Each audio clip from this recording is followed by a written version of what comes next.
I'm coming, I'm coming.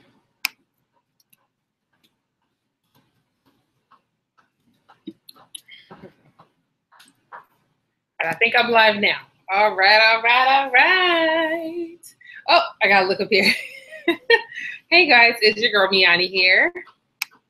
All right, Michelle, can you see me now? Can you see me now? Okay, so I'm a little bit late for this chat, and that's a perfect example as to why I can't really give you guys a time, because, you know, stuff at work happens, and the field that I work in, I don't normally get off when I'm supposed to.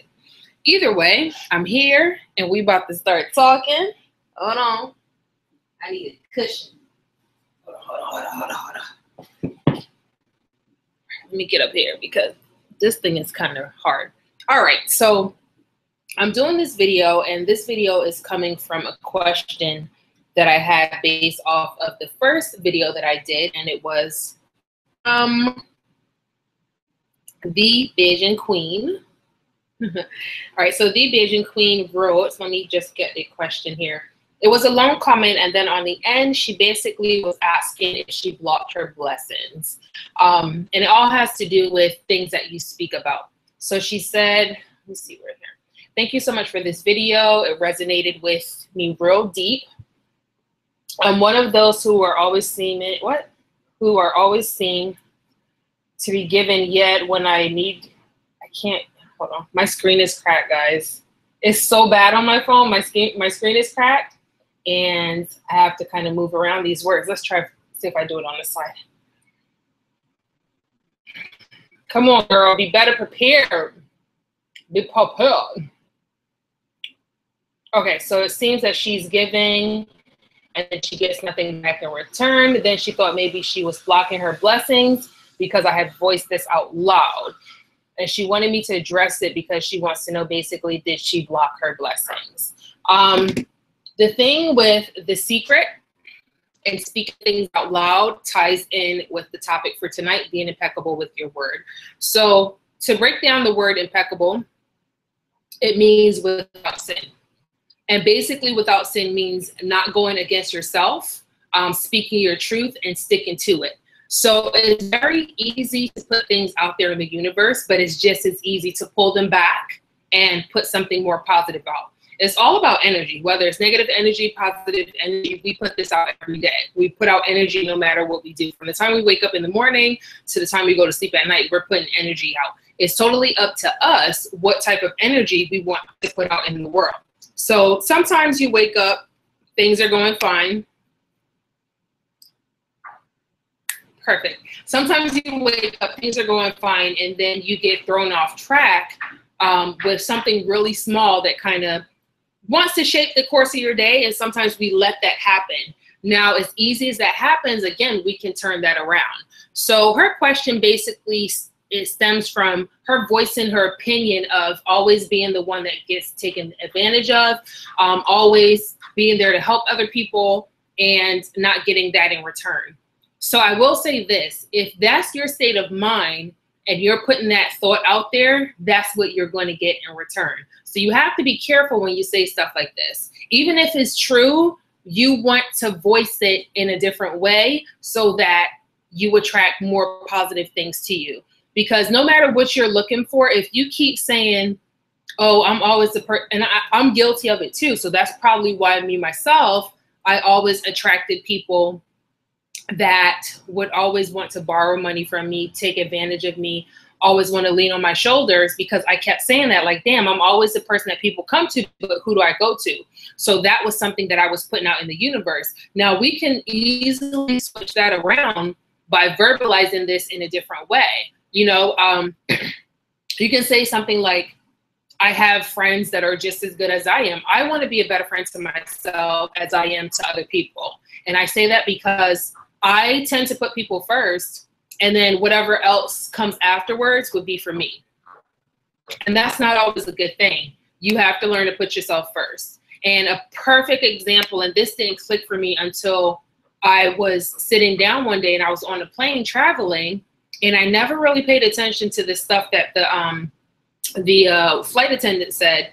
And what they normally say was, it'll come out in a way where they tell you to don't help someone else before you put your mask on. Put your mask on first and then help somebody else. And I never understood it. I'm like, well, what's the point? Like, it doesn't matter if this person is closer to me and they're having problems. I'll help them out. I'll be good. But the whole idea behind that is you cannot help somebody else if you are not whole. If you're not set within, how can you help somebody else? How can you give to somebody if you don't have yourself and what you need to do on point? So if you really sit back and think about it, that's all it's saying. And you can use that for different areas in your life.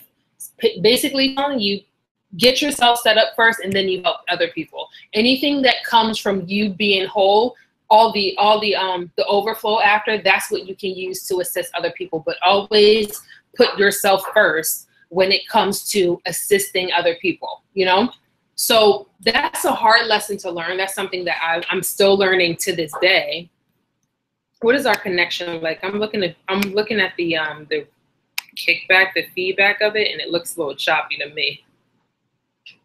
Let me know what the Tina or Michelle that's in here, if you guys can just type and let me know what the playback looks like for you guys.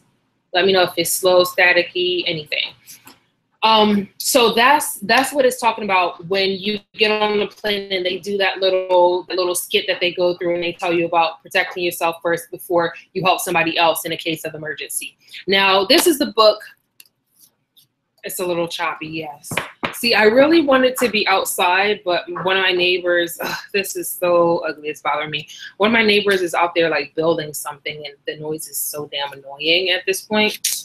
I'm sorry guys, just bear with me through this. This is the book here that we're gonna look into tonight. It's called The 4 Agreements. And we're gonna be talking about chapter 1. I did get a chance to leave the link to the first agreement in the book.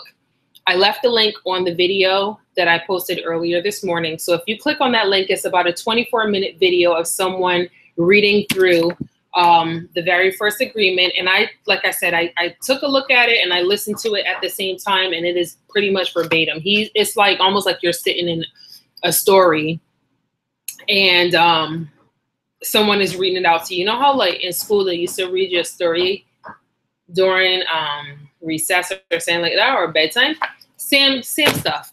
So when I listened to this again today, for the first time in a couple of years, because I haven't touched this book in a couple of years, when I listened to it, the main thing that I got from this is watch what you say, because your words, and I don't like what they said about casting spells. I don't like to look at it or listen to it in that light, but they basically said, watch what you say and how you say it to people, because you're kind of casting a spell. And then whether or not you accept it is the factor, the factor that really allows you to realize, okay, is this something that I'm going to take on? Is it something that I'm going to bring into my life? So this is what I'm trying to say. When someone says something about you, it doesn't necessarily have to be true. You have to decide if you accept it or if you don't agree with it, right? So maybe one day you're wearing a dress that someone likes, you're wearing a dress that another person doesn't like. It doesn't matter what these two people think, but it matters what you feel like in your heart.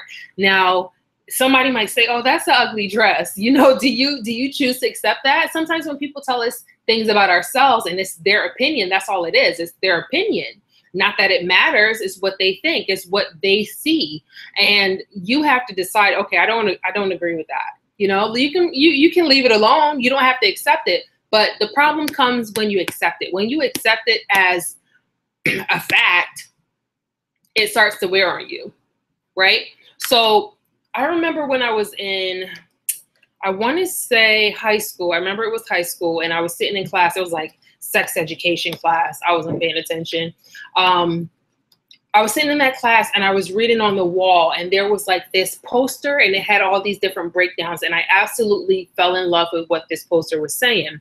And years later, I was able to actually find it in a postcard form. So it had like all these different sayings on there, basically talking about how children are raised. So I'll read a couple of them off to you. So this one said, if children live with criticism, they learn to condemn. Another one says is if children live with hostility, they learn to fight. Another one is if children live with fairness, they learn to be just. They learn justice. So it kind of breaks down the negative things of what you can impose on your child and the positive things, and then the results of it.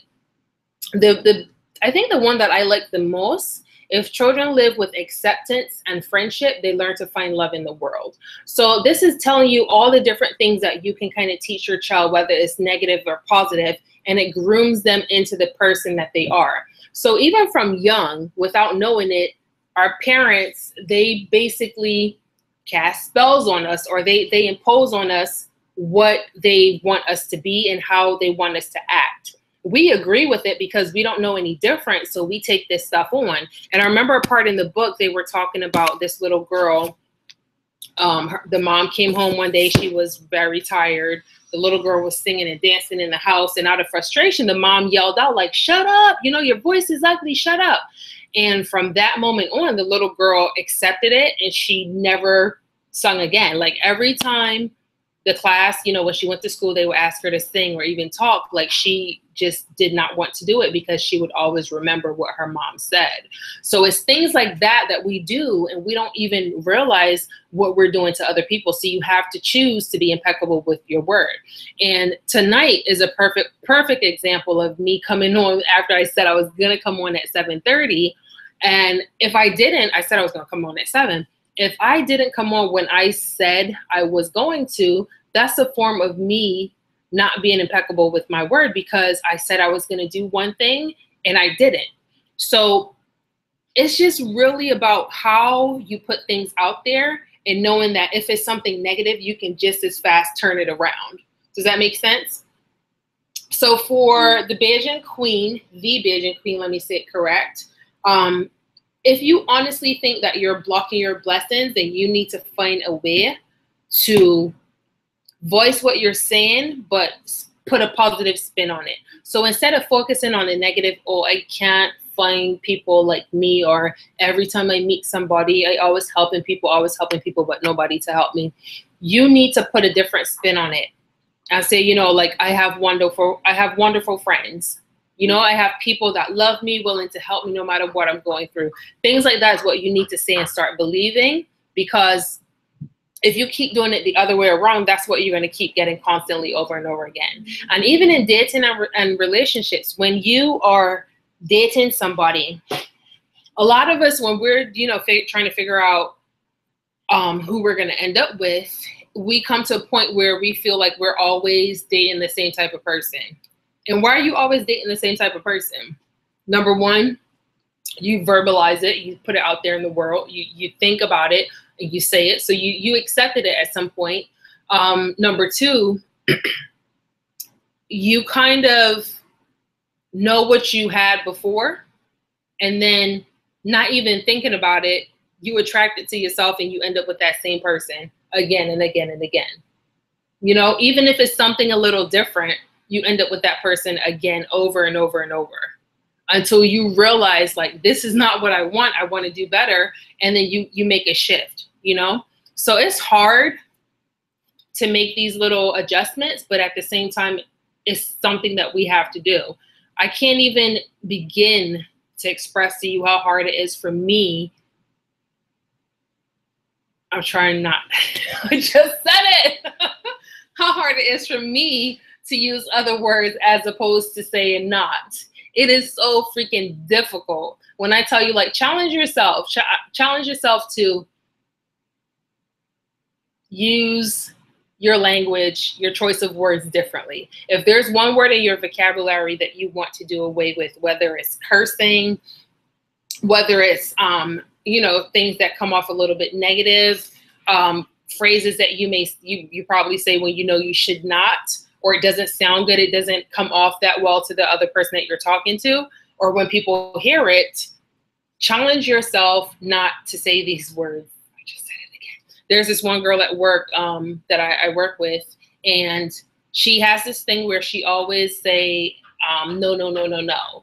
And when you're teaching somebody and you want to tell them, okay, no, that's not the way you do it, or try doing it this way, like, I don't respond to people telling me no, no, no, no, no. Like, to me, I feel like a child when people do that to me, you know? So I've brought this up to her plenty of times, and I said, you know, like, you need to find a different way to express and let us know this is not the way to do it, instead of like, oh, no, no, no, no, no, no, no. Like, you know, like, that's not what you want to do.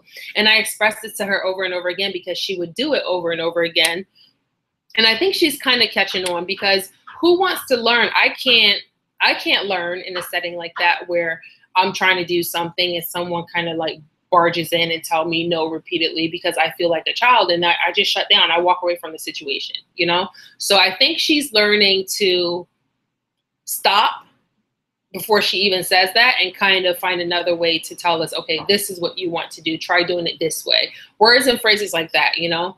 So that was just one of my personal encounters with trying to get someone to watch what they say and how they say it, because it doesn't come off in a positive manner at all. So did anyone in here get the chance to read, or even, well, I would say listen to, did anyone get the chance to listen to the link that I provided? Probably not. It was kind of short notice. Some people still had to work today, which I totally understand. If you did not, I'm going to see if I can probably post it down here as well. I'm going to see if I can post it on this video as well. But it all comes down to choosing your words wisely and knowing when you're able to retract something. You don't always have to agree or accept what other people say, whether it's about you or situations. You just have to be able to figure out how to reword it in a way that it's going to come back from, you know, going into the universe, and put the positive vibes out there. Just as easy as it is for us to say negative things, we can retract that.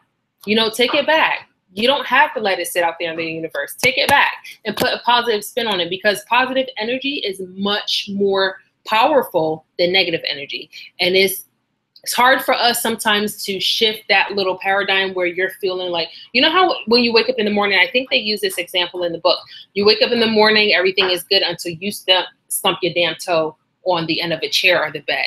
Like, that alone makes things like you start to spiral, like things from there start going downhill. You stump your toe, you know, like almost fell over the dresser on the way to the bathroom, like you tripped over something, and things keep happening in that manner because that one thing gave you a negative feeling, and everything else from there, you're attracting all these negative feelings. So try, you know, even if you have to sit down, put yourself in timeout for a little bit and then come back to it, from there, you're able to shift if you're strong enough to do so. And it doesn't take a lot. Sometimes all you have to do really is put on a song. I do that. I have a playlist that I go to when I'm angry or I'm feeling a certain type of way and I can't figure out why. I have a playlist that I go to, and one of the books, I can't remember which one, recommends you do this. Figure out your favorite songs that no matter what mood you're in, when you hear this song, it makes you happy. It makes you want to smile. It makes you want to twerk it up. Whatever the case is, find a playlist. Put this playlist together and save it for a rainy day, because you're going to have days where you try different things to come out of a certain mood and nothing works. But music always seems to make that shift. At least for me, I know that it does. It definitely does for me. Let me see. Let me look at some of your comments. So Michelle said, do you think that in general you're a positive person? Some people are just naturally wired to be positive. I will say that people receive me as a positive person. You know, I do have my negative streaks. I have moments where I might have like the rest in B face on. Doesn't necessarily mean that I'm in a bad mood, but I show my moods. Like, I don't cover anything up. There are some people that I've worked with people that I've never seen anything but happy. Like, you wouldn't know what's going on with their lives at home, things like that. I've worked with a couple people. I could probably count on one of my hands how many people I've worked with that are like that. On the other instance, I've worked with people that you know exactly what they're going through. You know when they're mad, you know when they're pissed off, you know when they're happy, you know when they're frustrated, you know everything. Me, myself, you'll probably see me in two different lights. I don't really show anger. I will be either happy or I'm quiet. Because sometimes for me, it takes a lot of energy. It takes so much energy to be playful and, you know, just, I'm a playful person, but sometimes it's draining and I don't have that energy in me all day, every day to be like that. So on the days where I come in and I'm just quiet, everyone thinks that something is wrong. And that's always a struggle for me when I'm like, if I start a new career, I'm like, damn, now I gotta let these people kind of feel me out, get to know who I am, and go through. I just hate going through that little part of it, like them knowing that, okay, you're going to see two sides of me. You're going to see the happy side, and then you're going to see the quiet side. Do not mistake the quiet side for me being mad or whatever the case is. Sometimes I'm just quiet. I don't like to talk all the time. I don't like to bump my gums all the time, you know? But I would say that people receive me as being positive. We have something at work called the Gold Star system. What it is basically compliments being given out to other people that you work with because of something that they did that was exceptional. So a couple of them that I've received, and now that you say that, a few people wrote one for, you know, me, like gold star to her for always being positive and blah, blah, blah. But that word stuck out quite a few times in those gold stars. So I will say people receive me as positive. I do have ambrosia. I do have thoughts that aren't always positive. So I hope that answers your question.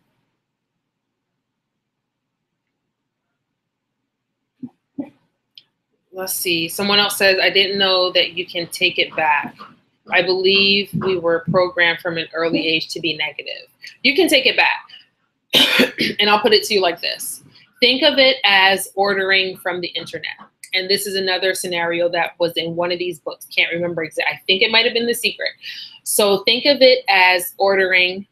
Perfect. So we all know the Fenty Beauty line just came out, right? So some of us ordered from the store because we thought it was only going to be in stores. So we ordered from the store, not knowing that it was going to be in actual stores as well. We ordered online. So, you know, you went online, you mashed up your foundation, you thought it was going to be a color. When it got to you, it was not, right? So not even to take it that far, you mashed up your color. You thought that that was going to be your color, but then you found out that it was actually in stores. So you go to the store, you pick it up, right? In the meantime, what do? You return that order, you cancel it. So it's just like ordering anything in the universe. It's all about an ordering system. That's all it is. That's all you need to think of it as, an ordering system. You want something, you put out there that you want it, you get it, right? But at the same time, you're allowed to change your mind.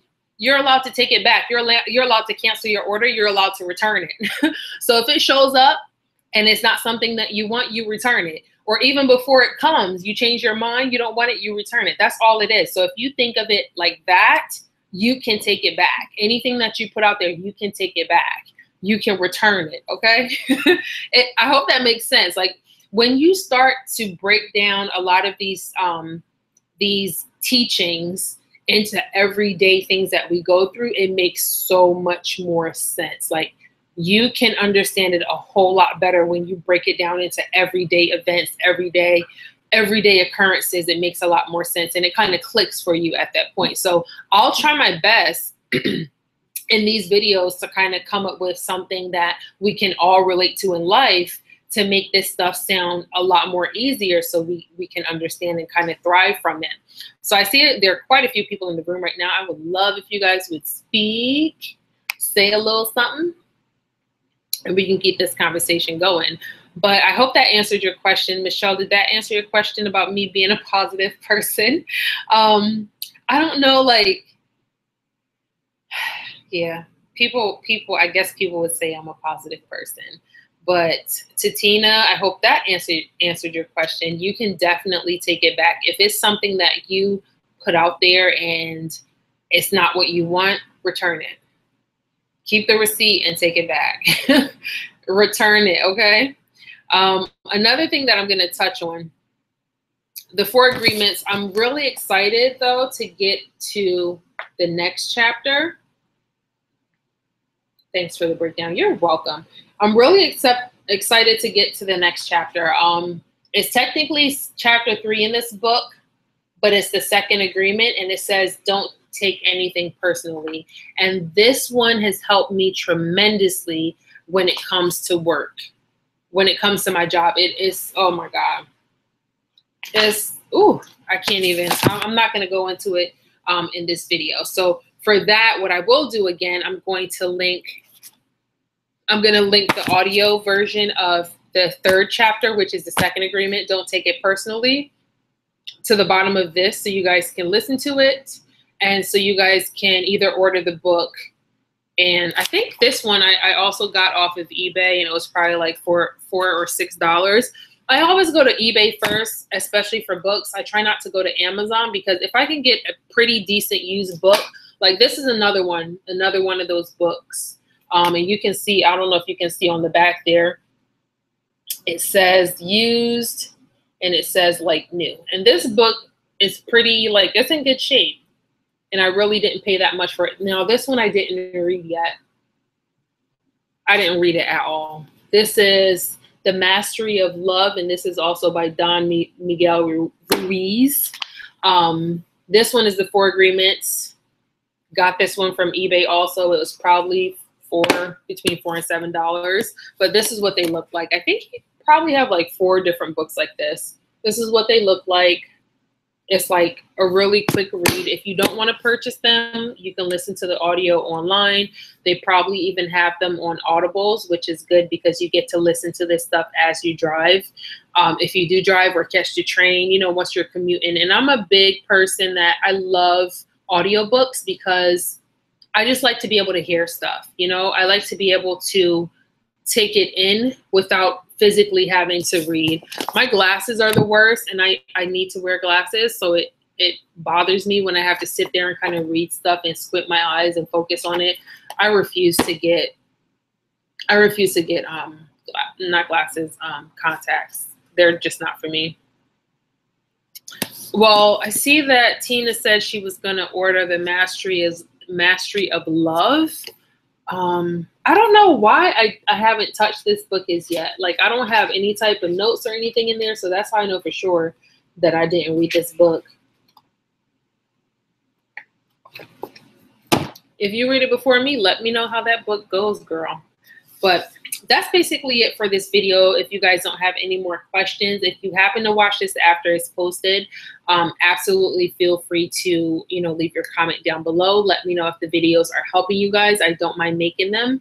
I read something today in one of my seminars for my class. It said, what did it say? Oh, when you teach, you learn. When you learn, you teach. Something like that. But it was really catchy, and it just sounded like something that I wanted to share and put out there with you guys. Is that Zoe Lynn? Am I saying it right? Zoe Lynn 69. Hello from Indiana. I'm enjoying your life. Thank you. Thank you, Zoe. That's a cute name, Zoe Lynn. I like that name.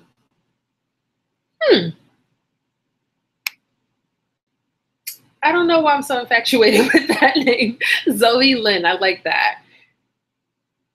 All the way from Indiana. Nice. What is Indiana famous for? I've never been. Let's see. Who else? Did anybody else purchase the book? Or are you guys thinking about getting the book? I wonder if they have it on Audibles, because that would be another awesome thing. Instead of physically purchasing it, getting it on Audibles, you can listen to it at any time. Zoe Lynn said, what is the name of the book? The name of the book is The 4 Agreements, and I'll show it to you guys again. Hopefully this is focused because I can't see. The 4 Agreements, and it's by Don Miguel Ruiz. I love it. It's a quick read, like I said. It's really short. It's only like 100 and something pages. 138 pages. And it's like, when I tell you the wording in here is like 2 paragraphs per page. It's almost like a child's story. So if you don't like to read long books, this is not a long book to read at all. Like, it's very brief. It's to the point. You can get through this book probably in a day. if you really wanted to, with no problems at all. It's an easy read. So I do want to move on to the next chapter, and I don't know what day we're going to do that as yet. What I can do is probably do what I did tonight and make a preset for, just make an event on here so that it kind of shows up until I go live. The next couple of weeks are getting hectic. They're getting heavy. So I'm going to start phasing out just a little bit, but I'm going to try my best to come in and talk to you guys every once in a while. And especially if I have something going on and it's moving me in that direction, I'm definitely going to take a few minutes and come on and talk to you guys about that. So I'm actually going to go back now and watch this video because I do that all the time. I don't know why. I don't know why I do that, but I do. I'm going to go back and watch this video, and from there, I'll see what improvements I need to make. So let me just browse through really quickly to make sure I answered all your questions. Zoe Lynn said the Jacksons were born. Okay, I didn't know that. I didn't know the Jacksons were born over in Indiana. That tells you a little bit about myself, not paying attention. All right, guys, so I'm going to get out of here. So when I wrap this up, you guys can continue to talk for a little bit, I believe, if you have questions for each other. I just want to thank you for tuning in. I appreciate you guys taking time out of your Sunday night to tune in with me. What time is it? 7:54. We didn't do too bad on time. So remember, guys, if the message matters, share it with someone you love. You cannot be great all by yourself. It's the horrible thing to be great and have no one to share it with. So until next time, you guys, keep rising. Bye. He's still out there bang, bang, banging away. I'll bust a cat. Yep, go get him.